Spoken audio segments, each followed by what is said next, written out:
Olá, tudo bem, crianças? Que bom ver vocês de novo. Graças a Deus por mais uma semana.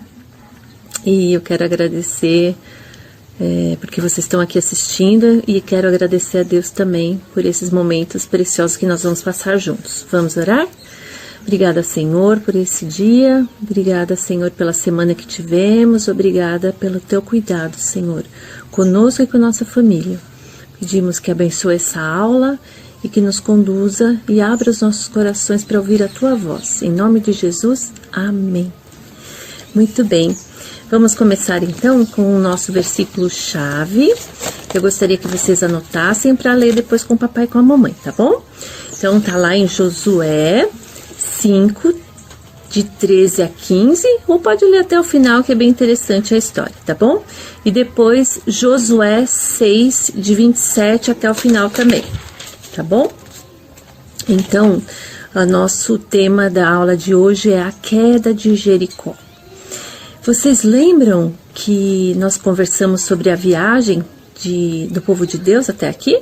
Passaram pelo deserto, passaram dificuldades, Deus protegendo, Deus cuidando, provendo tudo que eles precisavam, comendo maná, né? Tendo água tirada da rocha, tendo coluna de fogo e nuvem durante o dia para protegê-los, e tanto do sol, né, do calor, quanto à noite do frio.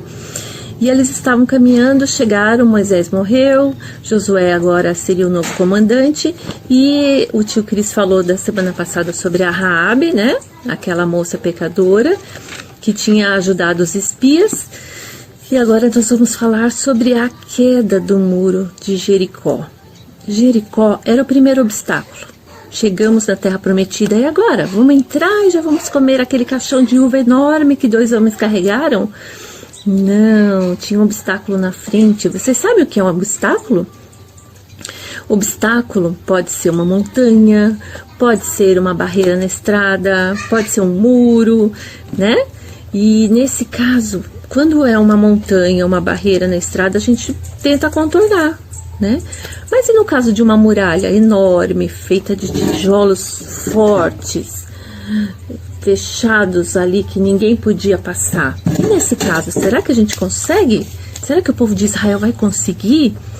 Muitas vezes nós nos deparamos também com obstáculos na nossa vida para servir a Deus, né? E aí são obstáculos muito, eles são muito grandes, eles são muito difíceis de passar, quase impossíveis. E nós temos 3 principais problemas que nos afetam e nos impedem de servir a Deus da maneira que o Senhor merece, e Ele quer, e Ele exige de nós. Nós temos o mundo, as pessoas, as coisas que acabam assediando a nossa vida. Temos também a carne, que são os nossos desejos, nossas vontades, e o diabo, que é o nosso inimigo, Satanás. Então, eu queria ler com vocês 3 versículos que falam sobre isso, que são muito importantes para nós, para que a gente tenha a base bíblica dessas questões todas. Então, eu queria que vocês abrissem, em primeiro lugar, em 1 João, a carta lá de 1 João 2, de 15 e 16. Então, vamos ler junto? 1 João, capítulo 2, versículos 15 e 16. Então, diz assim: não amem o mundo, tô lendo aqui na minha Bíblia, tá? Não amem o mundo, nem o que nele há. Se alguém ama o mundo, o amor do Pai não está nele. Pois tudo o que há no mundo, a cobiça da carne, a cobiça dos olhos e a ostentação dos bens, não provém do Pai, mas do mundo. Então, todas essas coisas dizem que fazem, a Bíblia diz que fazem parte do mundo, né? Então, que também nos afastam de Deus. Se alguém ama essas coisas, não pode ficar perto do Papai do céu, né? Elas nos afastam, elas criam como se fosse esse muro de Jericó, né? No nosso relacionamento com Deus. Aí tem a carne, que a gente vai ler lá em Romanos, capítulo 7, versículo 18, tá bom? Depois vocês leem com mais calma, eu vou deixar aqui anotado o versículo e vocês vão ler com calma. Então, Romanos 7, 18 diz assim: sei que nada de bom habita em mim, isto é, na minha carne, porque tenho o desejo de fazer o que é bom, mas não consigo realizá-lo. Muitas vezes nós queremos fazer o que é certo, mas a nossa carne não deixa.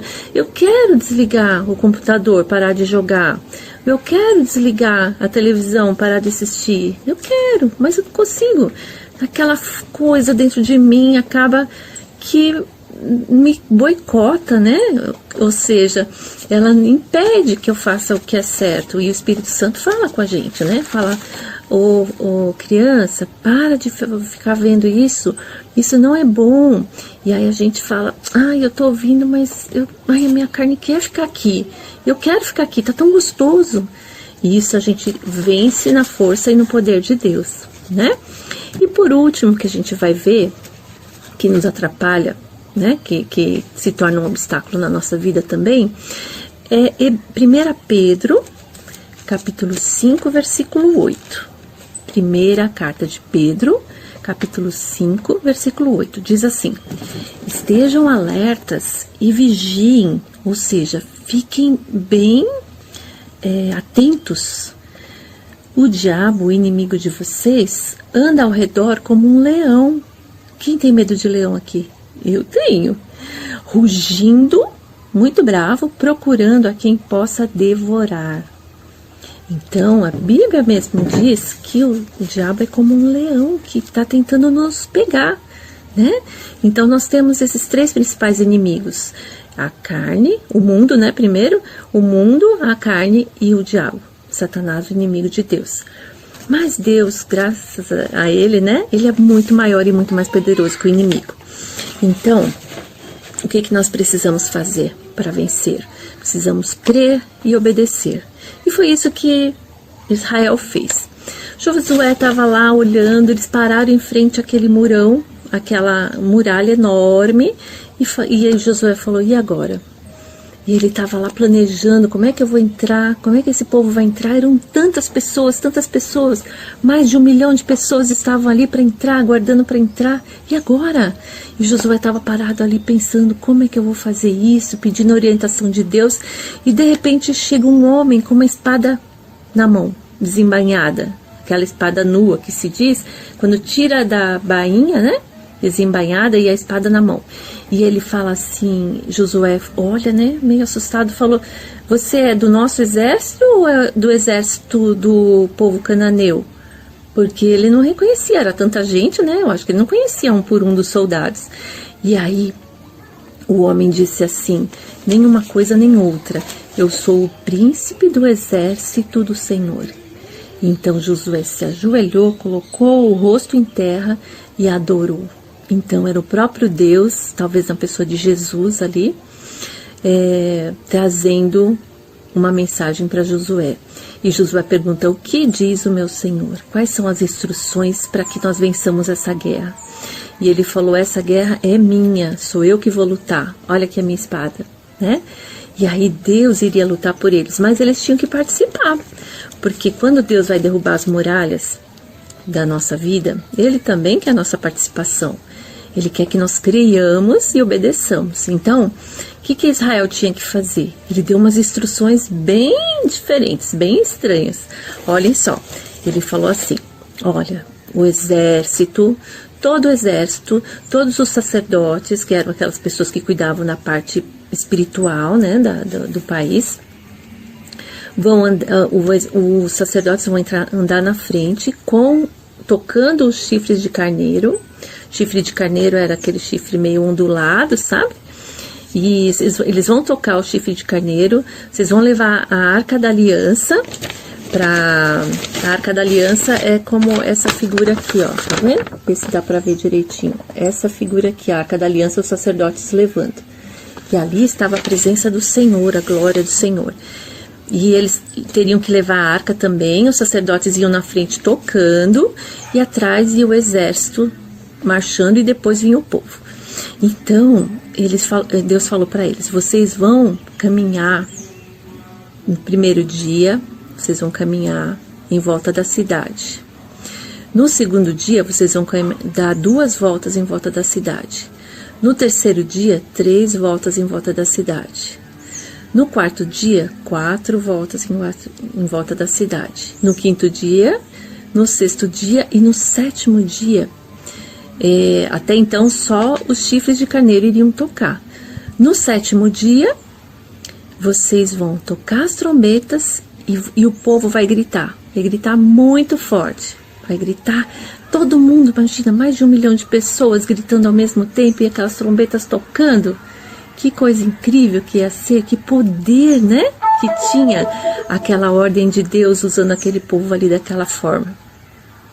Então eles rodearam a cidade, acordavam cedinho, não era perto, dava mais ou menos uns 12 quilômetros até lá. Eles foram, deram a volta e voltavam para o arraial. Segundo dia, a mesma coisa. Terceiro dia, a mesma coisa. Quarto dia, quinto dia, sexto, sétimo. No sétimo dia, então, aconteceu a destruição do muro. Então, eles marcharam como Deus mandou, eles fizeram todo o procedimento, né, correto, e no último instante, então, o povo gritou, as cornetas foram tocadas bem alto, e todo o povo gritou ao mesmo tempo, e com isso, aquela muralha enorme caiu. Então o povo pôde entrar, Israel pôde entrar e destruiu. Aqui também tem uma outra ilustração, né, do muro caindo, que foi a Aurora que fez para mim. E tem também uma outra ilustração de que quem foi a única pessoa que se salvou nessa cidade. Vocês lembram? Os espias deram instrução para ela: coloca um fio vermelho na sua janela, que a sua casa, você e a sua família não serão destruídas. A sua casa no sentido da família, né? Vocês não serão destruídos. E assim foi. Josué cumpriu a promessa, os espias cumpriram a promessa de que ela não seria destruída. E ela foi uma pessoa importantíssima na vida do povo de Israel, a ponto de fazer parte da família de Deus, da família de Israel, e ser a antecessora, uma ancestral de Jesus, né? Ela consta na linhagem de Jesus, uma coisa maravilhosa, né? Como Deus é maravilhoso e misericordioso. Então, Jericó foi derrubado e Israel teve que ter fé. Eles tiveram que ter fé em Jesus, né? Obedecer aquela ordem e, por fim, terem a vitória. Lá em Hebreus 11:30 é citado. Hebreus é o livro que fala muito de fé, né? No capítulo 11 tem os heróis da fé, a galeria da fé. Todo mundo que teve fé, que foi muito importante no Velho Testamento, consta aqui. E lá no versículo 30 fala assim: pela fé caíram os muros de Jericó, depois de serem rodeados durante 7 dias. Quem teve fé? O povo de Israel, né? Então Deus deu uma ordem, eles creram, obedeceram e tiveram vitória. E puderam entrar e puderam comer daquela terra, o melhor daquela terra. E foram muito felizes ali. Então, será que a gente tem alguma tentação na nossa vida de pessoas? Hoje tem tantos, né? Esses influenciadores, esses youtubers, os próprios jogos eletrônicos, os games, eles trazem tantas mensagens e levam a gente a querer ser tanta coisa, né? Que às vezes não é de acordo com a vontade de Deus. Então, você tem que avaliar: será que isso agrada ao Senhor? Será que isso tem a ver com a verdade bíblica, com a palavra de Deus? Será que eu preciso mesmo ser assim? Será que eu preciso seguir essa pessoa? Ela tem sido um exemplo, né, bom para as crianças, para os jovens. Então, nós não precisamos seguir essas pessoas, né? Só porque elas são famosas, porque elas ganham muito dinheiro. Nós podemos seguir a Jesus, né? Raabe vivia numa comunidade de pecadores. Eram pessoas terríveis. Eles foram destruídos porque há muito tempo eles pecavam contra Deus. Eles sacrificavam seus filhos, queimavam seus filhos para os deuses deles, né? E eles eram terríveis, muito malvados. E por isso Deus estava executando seu juízo. Chegou o tempo de Canaã perecer, de Jericó perecer. Então, todos nós somos pecadores, claro. Jesus morreu por nós e nós temos acesso a Deus. Mas o povo de Canaã não quis saber de Jericó, eles não queriam saber de Deus. Deus falou com eles, mas eles não aceitaram. Então eles estavam recebendo a ira de Deus ali, tá? Então, todos em Jericó foram destruídos, menos Raabe, né? E Jericó nunca mais deveria ser construída. Foi essa a instrução de Deus. Não levantem essa cidade de novo, porque quem tentar construí-la novamente, vai perder seus filhos vão morrer. Então, muito triste, né? Uma cidade acabar assim, por não ter obedecido a Deus.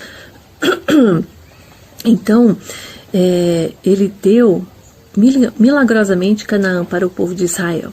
E ele faz esse milagre em nossa vida também, derrubando os obstáculos, e nós podemos vencer pelo poder de Jesus. Se nós somos filhos de Deus, nós podemos vencer o mundo. É isso que a Bíblia diz, né? A gente vai ter aflição, mas podemos vencer o mundo, porque Jesus veio, ele se fez homem e ele viveu todas as nossas tentações e pôde morrer em nosso lugar, porque ele não tinha pecado, e hoje ele pode nos resgatar de todo pecado. Não há pecado que ele não possa perdoar. Então vamos confiar em Jesus. Tem mais um versículo que eu queria ler com você, que está em 1 João 4:4, lá no mesmo João que nós lemos, na mesma carta que nós lemos no início. Então ele fala assim: filhinhos, 1 João 4:4, filhinhos, vocês são de Deus e os venceram os espíritos do mal, de Satanás, porque aquele que está em vocês é maior do que aquele que está no mundo. Então, a Bíblia nos dá a certeza que Deus é maior que tudo, que o mundo, que a carne, que o diabo. E graças a Deus por isso nós podemos vencer. Ok? Então essa é a mensagem para vocês, que vocês guardem no coração de vocês. Nós temos tido muitos obstáculos na nossa vida, né? Não só em tentação, mas também agora nesse período que nós estamos separadinhos, né? Muitas vezes ficamos muito tempo em casa, às vezes sobra tempo demais e às vezes a nossa cabeça maquina algumas coisas. Então vamos entregar tudo na mão do Senhor, colocar sempre sobre fazer um exame se isso agrada ao Senhor, se tem a ver com a palavra dele, e caso não tenha, vamos jogar fora, né? Nós possamos crer e obedecer a Jesus. Vamos orar? Senhor, muito obrigada por esse tempo, obrigada por essa aula. Nos ajuda, Senhor, dia a dia a crermos no que o Senhor está propondo na Tua Palavra e a obedecermos, para que nós possamos vencer todas as batalhas da nossa vida, Senhor. Não nos deixe com medo, não nos deixe, Senhor, deixar para lá e voltar as costas para o obstáculo, mas que possamos enfrentar, Senhor, na força e no poder do Senhor. Pedimos e agradecemos em nome de Jesus. Amém. Obrigada, gente. Grande abraço para vocês. Saudade de todos. E até a próxima semana, se Deus quiser. Grande beijo.